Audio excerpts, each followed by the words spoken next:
Difference between amorphous and crystalline polymers.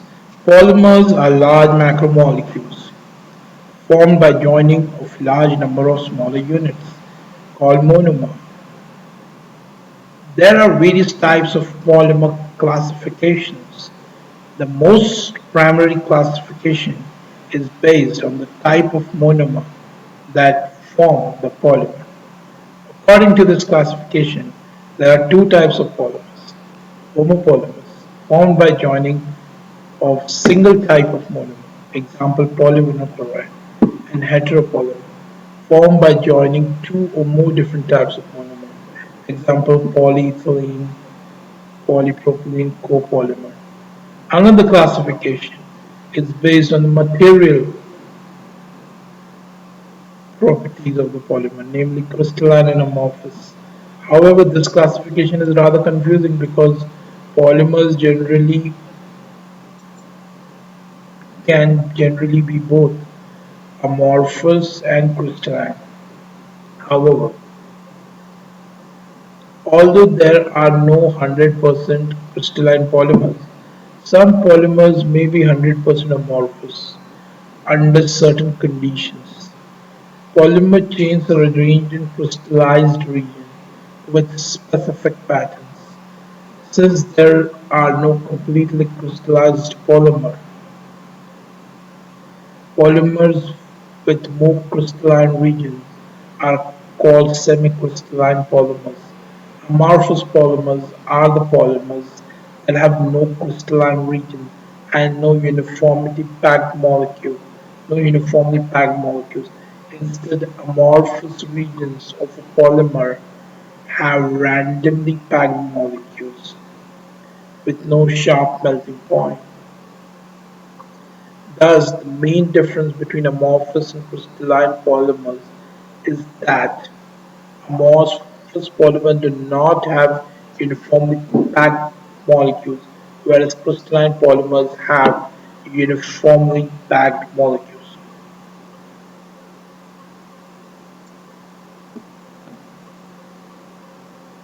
So, if a question arises where you have to distinguish between amorphous and crystalline polymers, so you can write down this point. Amorphous polymers do not have uniformly packed molecules. Crystalline polymers have uniformly packed molecules.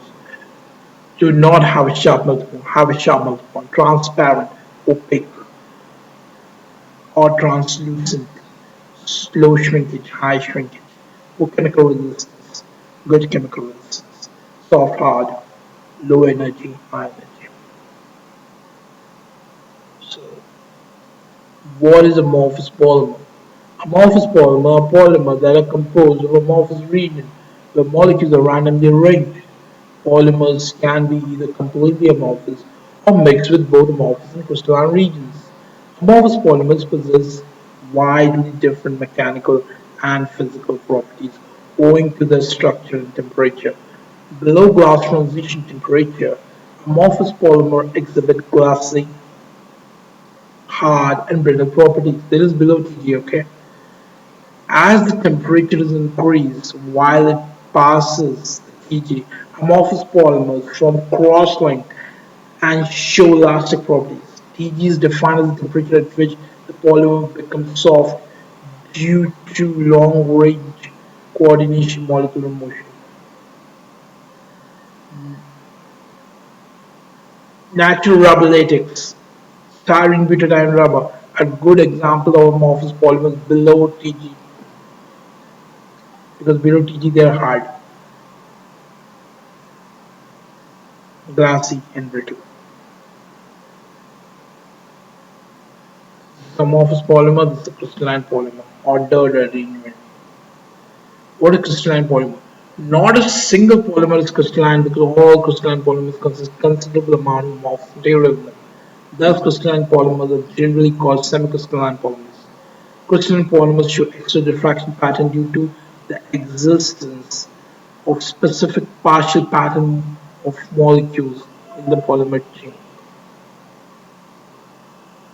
and exhibit a crystalline melting temperature. Extra diffraction, density measurements, and heat of fusion are detected in order to determine the fraction of crystalline substance present in a particular polymer. Difference between amorphous and crystalline polymers. Amorphous polymers are the polymers that contain amorphous regions where molecules are arranged randomly. Crystalline polymers are polymers with crystalline regions where molecules are arranged in a partial pattern. Arrangement of molecules. Amorphous do not have uniform packed molecules. Crystalline have uniformly packed molecules. A melting point. Amorphous do not have a sharp melting point. Crystalline polymers have a sharp melting point. Clarity. Amorphous polymers are transparent. Crystalline polymers are opaque and translucent or translucent. Shrinkage. Amorphous polymers have low shrinkage. Crystalline polymers have a high shrinkage. Amorphous polymers have poor chemical resistance. They have a good chemical resistance. Hardness. Amorphous polymers are soft. Crystalline polymers are hard. Energy to melt. Amorphous polymers have low energy. Crystalline polymers have high energy. Unlike crystalline polymers, amorphous polymers are brittle and glassy below Tg, but elastomeric above Tg. Gas permeability. Amorphous polymers have high gas permeability. Crystalline polymers have low gas permeability. Unlike amorphous polymers, crystalline polymers exhibit a melting transition temperature Tm, gauge transition temperature Tg, and crystalline order, which is not present in the amorphous polymers. So this is all regarding amorphous and crystalline polymers. Now you see factors that determine crystallinity are X-ray diffraction, number one, then density measurements, and then heat of fusion are detected in order to determine the fraction of crystalline substance present in a particular polymer.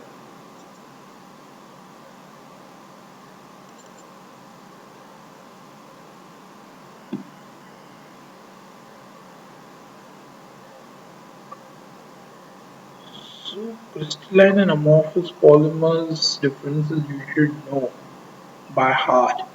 And what is crystalline polymer? What is amorphous polymer? Also you should know. All these things are very important.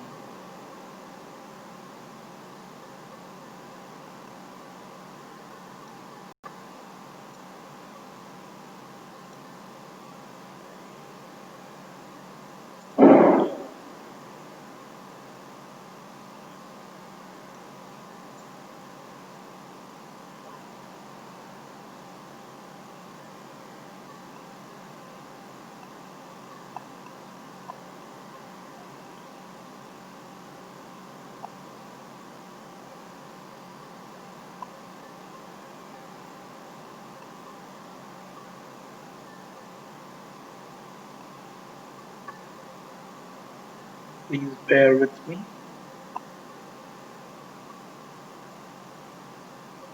Crystallinity in polymers.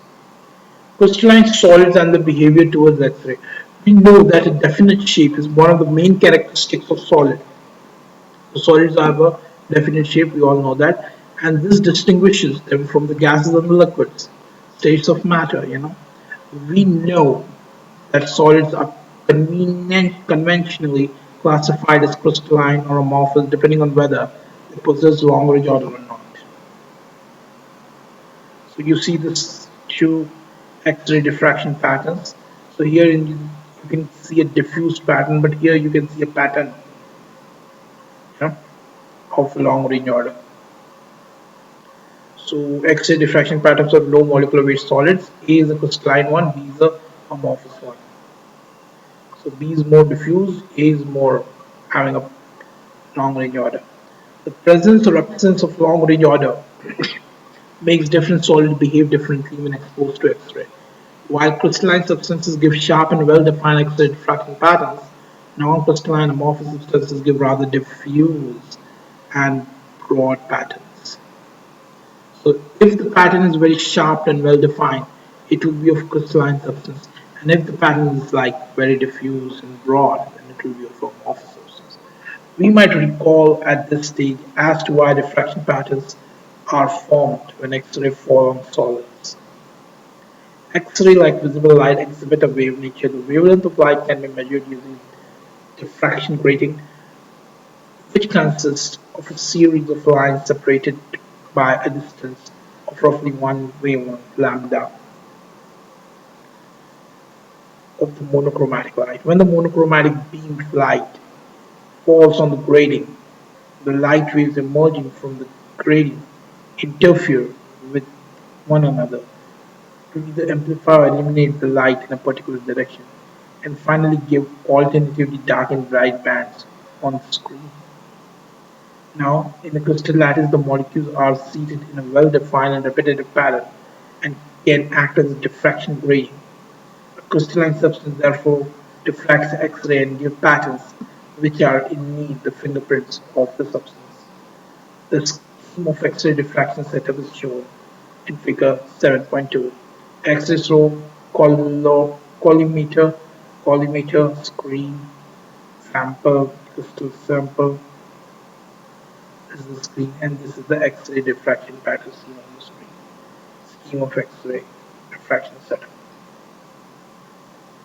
So here what is happening basically is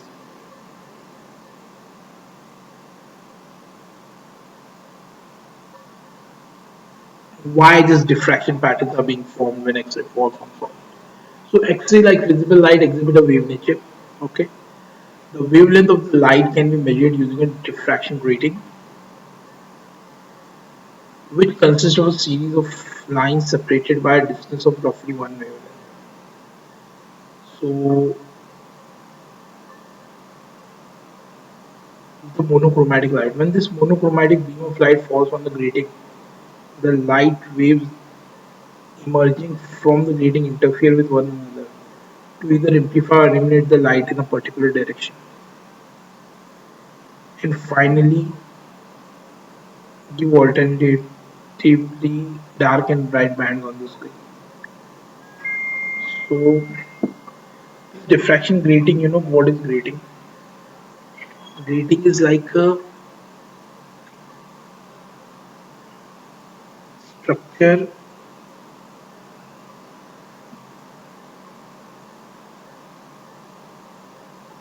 which has a,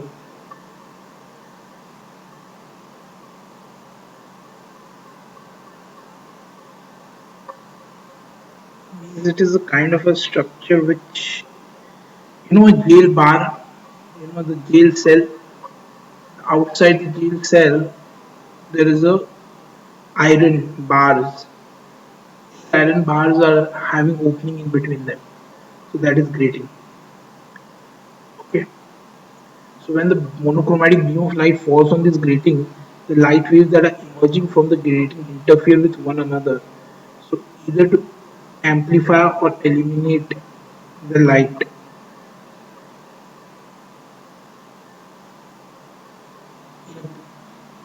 in a particular direction.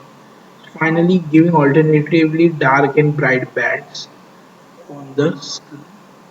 So where there was an iron bar, that will come as a dark band, and where there was an opening, it will come as a bright band. Okay, so same thing is happening here. Now the crystal lattice, the molecules are seated and well defined in repetitive pattern can be act as a diffraction grating. So when you keep the sample, the crystalline substance will act as a iron bar. So it will be like a dark band, and then amorphous region will be like a, it will be like a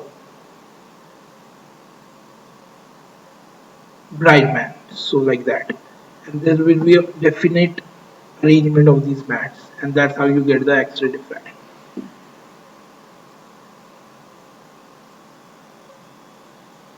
Polymers and X-ray diffraction. When X-ray crystallographic techniques were extended to polymeric solids, some interesting features of the internal structure of these substances came to light. A good majority of polymer diffract X-rays like any crystalline substance would. On the other hand, many behave like amorphous materials, giving very broad and diffuse X-ray diffraction patterns.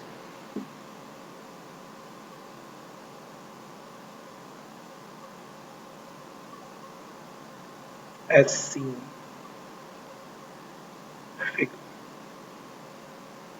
So here you can see A is the crystalline one, B is a amorphous. X-ray diffraction pattern highly crystalline amorphous. Unlike simple inorganic compounds like NaCl, KCl, polymers do not have a perfectly ordered crystalline formation and are not completely crystalline. In fact, they contain both crystalline and amorphous region. As a consequence, the X-ray diffractions from them are found to be a mixture of sharp as well as diffuse pattern. So you see that the sharp pattern, then diffuse, then sharp, then diffused. Degree of crystallinity. The crystalline and amorphous component influence polymer properties in as much as the molecular weight of the polymer is influenced by the various fractions which make the polymer. Actually, crystallinity of a polymer sample is expressed in terms of fraction of the sample which is crystalline. This definition of the degree of crystallinity is of course based on the premise that crystalline and non-crystalline component of a polymer can coexist. It is for this reason that X-ray diffraction patterns of most polymer contain both sharp as well as broad diffuse bands. The sharp band correspond to crystalline orderly regions, and the diffuse and broad ones refers to amorphous non-orderly regions. Figure 7.4 shows how the crystalline and amorphous region can coexist. This one, amorphous region is this one. Polymer chain running through the amorphous and crystalline region, these are the chains, and crystalline regions are this ones. So this arrangement of polymer chain forming crystallized and amorphous region in the polymer. And how they are held together by long polymer chain running through them. The highest crystallinity is generally associated with polymers which have a simple unit structure and relatively high degree of molecular order. We could therefore express the overall property, that is the degree of crystallinity Q, of a partially crystalline polymer as the sum total of its component as follows, where QC and QA are the contributions of the crystalline and amorphous component of the sample, respectively. We know that the density of the material increases when it changes its phase from liquid to crystal. So this is true of polymers. Amorphous components in a polymer are in the liquid phase and the crystalline components in the crystalline phase. The density of the crystalline component is therefore higher than that of the amorphous component, as I explained earlier. For a given polymer, a 100% crystalline sample will have the highest density and a 100% amorphous sample will have the lowest. Many of the actual polymers are only partially crystalline and the density will be naturally be in between those of the crystalline and amorphous component. Conversely, from the knowledge of the densities of crystalline and amorphous component of a polymer and that of the aggregate sample, the degree of crystallinity of a sample can be computed as follows, where xv is the degree of crystallinity by volume and d minus dA upon dc minus dA is the densities of the sample, the fully amorphous. Okay, this is the density of the sample. D is the density of the sample. dA is the density of the fully amorphous sample, and dc is the density of the fully crystalline sample components. Apart from density, specific volume of the sample could also be used to measure the degree of crystallinity, corresponding to the equation xm Va minus V upon Va minus Vc, where xm is the degree of crystallinity by mass, V, Va, Vc are the specific volume of the sample, the fully amorphous, the fully crystalline component is correct. While the degree of crystallinity of partially crystalline sample can be experimentally determined by measuring the density or specific volume, the same can be calculated by using enthalpy, where HA, HC, H are fully amorphous, fully crystalline, and sample enthalpies respectively. So this is all regarding that. So what is the degree of crystallinity? It has two components. So the degree of crystallinity is QC plus QA, where QC is the contribution made by the crystalline component and QA is the contribution made by the amorphous.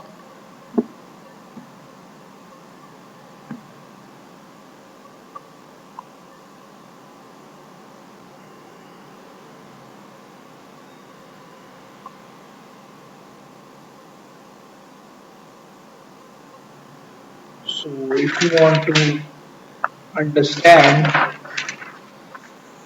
the factors determining crystallinity, then you have to study this crystallinity in polymers and their behavior towards X-ray. Crystalline solids and their behavior towards X-ray. Okay. So two topics are covered in this video: amorphous and crystalline polymers, and also factors determining crystallinity.